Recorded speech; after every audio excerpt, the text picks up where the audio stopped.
Stafford Productions. My name is Kelsey Stafford, and I'm Julio, and send you guys any tips, tricks, updates, replays.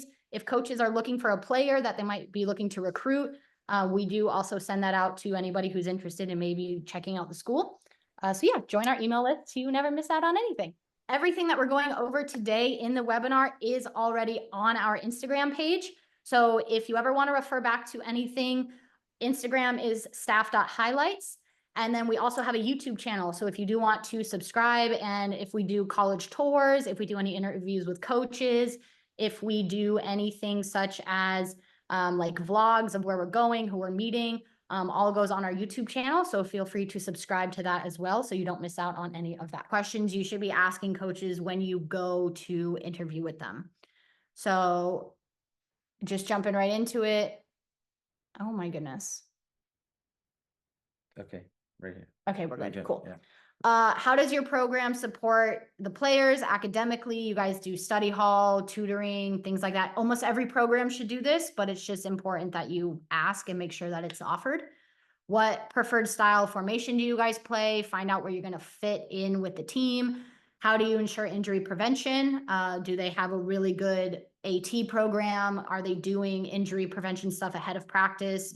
My school, I don't know about what Barton was doing. I know LMU was doing it, but before practice, they were doing like plyometrics, ACL prevention ahead of practice, like band work to make sure that those muscles were really warmed up before everybody was playing to minimize ACL stuff.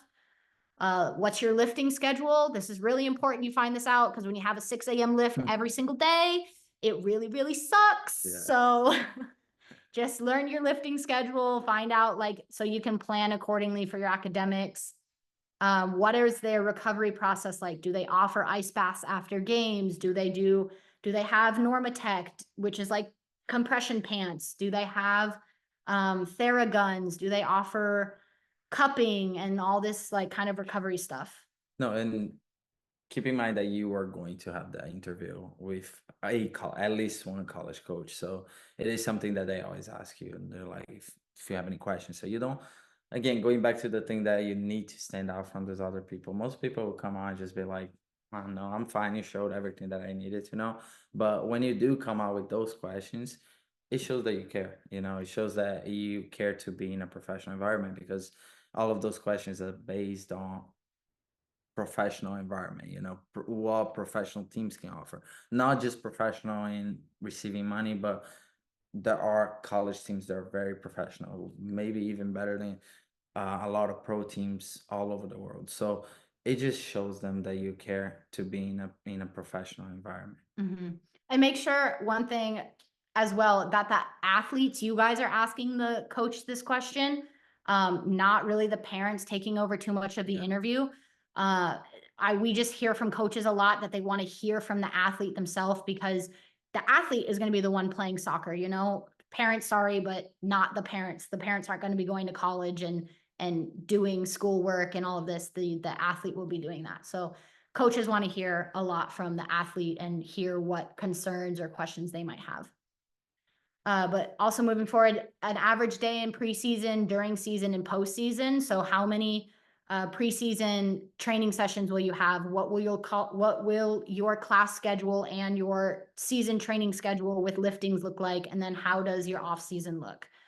Where do they see you fitting in on their program? Are you going to be maybe a bench freshman that subs in? Are you going to be a starter right off the bench? And it is okay if you aren't. Like, sometimes you're playing a level that that it is above the level that you're playing, and you're going there because you want to get better. And the coach might see you as an up and comer. The coach might want to train you to become part of their program, and their team. So you might be a little weaker of a player, but he wants to grow you in lift sessions, grow your game during training. That's okay. Yeah. That's okay. Like, sometimes you need to ask that question just to make sure that you are in the right